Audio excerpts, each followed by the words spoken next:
He was driving home after a long day, the sun dipping behind the trees, everything seemingly ordinary. But in a heartbeat, his world flipped, sirens blared, lights flashed, and strangers were shouting at him like he'd committed a crime he didn't understand. No warning. No reason. Just because of the color of his skin. What he faced next would shatter the sense of safety he'd always taken for granted, and reveal a truth many don't want to see. How far would injustice go before someone finally stood up? But the story only gets darker from here. What he faced next would change everything. It was a quiet Saturday morning. Marcus had just stepped out of his apartment, coffee in hand, ready to run errands and enjoy a rare moment of calm. He lived in a neighborhood he'd called home for years, familiar faces greeting him as he passed by, the rhythm of daily life comforting him. Work, family, friends, his life moved with steady predictability, the kind that made him feel safe. But safety, he would soon learn, was an illusion. Because on this ordinary day, someone's eyes were on him, not with curiosity, but suspicion. Small glances, whispers behind closed doors, and a tension in the air he couldn't yet name. Marcus didn't know it yet, but the events about to unfold would force him to question everything he thought he understood about justice, trust, and the world around him. What happened next would pull him into a storm he never saw coming. Marcus felt a creeping unease as he walked down the familiar streets, the warmth of the morning sun doing little to ease the sudden tension in the air. He noticed the stares first, subtle at first, then sharper, heavier, almost accusing. People crossing the street hurried past him, avoiding eye contact, whispering to one another just loud enough to be heard. At first, he tried to ignore it. Maybe it was nothing, he told himself. But instinct whispered otherwise. As he reached the corner store, a man leaned out from the doorway, blocking his path. "Excuse me," the man said, his tone sharp, almost threatening. Marcus hesitated. He had no reason to feel afraid, yet his pulse quickened. The man stepped closer, his eyes narrowing. A crowd of onlookers had begun to gather, neighbors he thought he knew, their expressions unreadable, tense. Marcus tried to explain, his voice steady, but the words stumbled in his throat. Each second stretched longer, each glance heavier, and a pit formed in his stomach. He turned to leave, thinking distance might defuse the tension, but the whispers followed him, growing louder, tinged with suspicion and judgment. Every step felt watched, measured, and judged. A car slowly pulled up alongside the sidewalk, the window rolling down to reveal a uniformed officer. Marcus froze. His hands clenched the strap of his bag, his mind racing. What had he done? Why was this happening? The officer's gaze was piercing, assessing him like a problem that needed immediate correction. Questions swirled, unanswerable.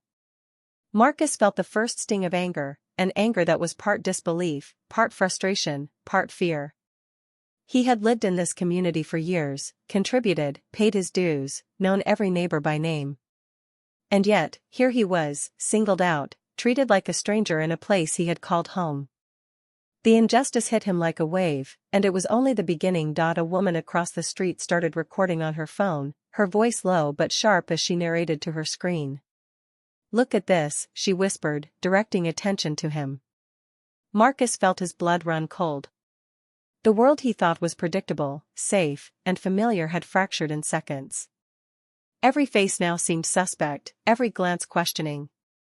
And all around him, silence and tension coiled like a tight spring ready to snap. As he tried to move forward, another officer approached from the other side of the street, effectively trapping him in the middle. They spoke in clipped tones, their words a blur of accusations he didn't understand, rules he hadn't broken. Marcus's heart pounded. He wanted to protest, to assert his innocence, but the fear clawed at him, keeping his voice down, his body rigid. The situation escalated, and Marcus realized, no explanation would suffice here. Not yet. In the crowd, some faces showed concern, others amusement, others outright judgment. He could see his life unraveling in their eyes, reduced to suspicion, reduced to assumption, reduced to the color of his skin. Each moment stretched longer, each heartbeat louder, until the tension became almost unbearable. He thought of turning back, walking away, but there was no escape. The injustice had cornered him. Then came the final straw, a whispered comment, sharp and cutting, from someone he recognized. It was a neighbor, someone he had greeted just days before, now standing as a witness and a judge. That whisper, that look, confirmed what Marcus had feared. This was not a mistake, not a misunderstanding. This was prejudice, deliberate and unmistakable. And it was closing in on him from all sides. Every instinct screamed fight or flight, yet the reality weighed heavier. This was bigger than him, bigger than the moment, and it would demand everything he had: courage, clarity, and resilience. And as the crowd thickened and the officers advanced, Marcus realized he was stepping into a confrontation that would test him in ways he never imagined. He thought the worst was over, but it had only just begun. Marcus walked the familiar streets of his neighborhood, the hum of daily life masking the unease creeping in his chest. At first, it was subtle, quick glances, a door closing a little too fast, neighbors avoiding his gaze. But then the tension grew. Someone in a parked car watched him, their expression unreadable, eyes tracking his every step. Whispers followed him along the sidewalk, unintelligible but heavy with judgment. By the time he reached the corner store, Marcus felt it, the invisible weight pressing down on him, the sense that something was about to go terribly wrong. A man stepped from the doorway, blocking his path. "Excuse me," he said, but the tone carried something sharper, more accusing than necessary. Marcus's mind raced. He had done nothing wrong. He was just walking, living his life like anyone else. Yet his heart thumped in his chest, warning him that this day would not end normally. The man's gaze sharpened, and a small crowd had begun to gather. Phones were raised, recording the scene, as if waiting for the inevitable. Marcus tried to speak, to explain, but the words faltered under the heavy eyes of strangers and the sudden authority closing in. Each step he took was measured, each breath deliberate, as though the entire world held him accountable for a crime he had not committed. A car slowly pulled up alongside him, the driver rolling down the window to reveal a uniformed officer. Marcus froze.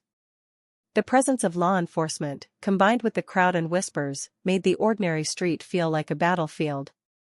He clenched the strap of his bag, weighing the choices before him. Fight? Run? Speak? Each option felt impossible.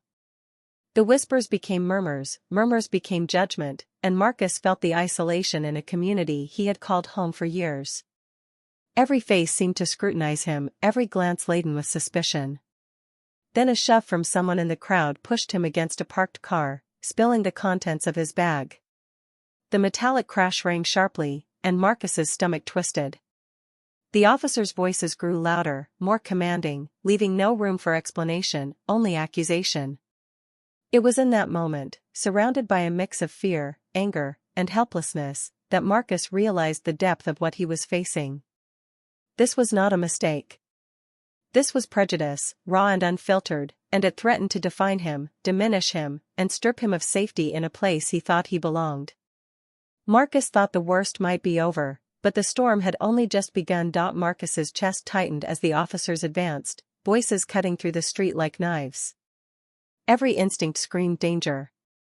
The crowd pressed closer, phones raised, capturing every second, amplifying the tension into something almost unbearable. Marcus's pulse raced, mind spinning. He had done nothing wrong. Yet here he was, cornered not by reason but by bias, assumptions, and fear projected onto him. A shove from the crowd threw him against a parked car, the contents of his bag spilling across the pavement. Metallic clatters echoed through the silent tension, eyes narrowing, whispers growing louder. Marcus could feel the weight of every gaze, every judgment. This was not just an incident, it was a display of prejudice, public and raw. The officer's commands came faster now, sharper. One hand hovered near a holster, a silent reminder of how quickly the situation could spiral. Marcus felt the full force of helplessness and frustration collide with anger. He realized that in this moment, his very presence was the crime. Every step he took was scrutinized, every breath questioned. And then, clarity struck. Beneath the fear and humiliation, a spark ignited, a fierce determination. Marcus would not be reduced to a stereotype, defined by fear or hatred. In the eye of this storm, he found the courage to stand, to refuse to be broken, to assert his right to exist without shame or accusation. Time seemed to stretch, the world holding its breath. And then, in a heartbeat, Marcus made his choice, a silent, deliberate act of defiance that would forever alter the course of the day, and perhaps, the perception of everyone around him. This moment, raw and unyielding, would leave scars, but also an undeniable mark of resilience, courage, and the refusal to be silenced.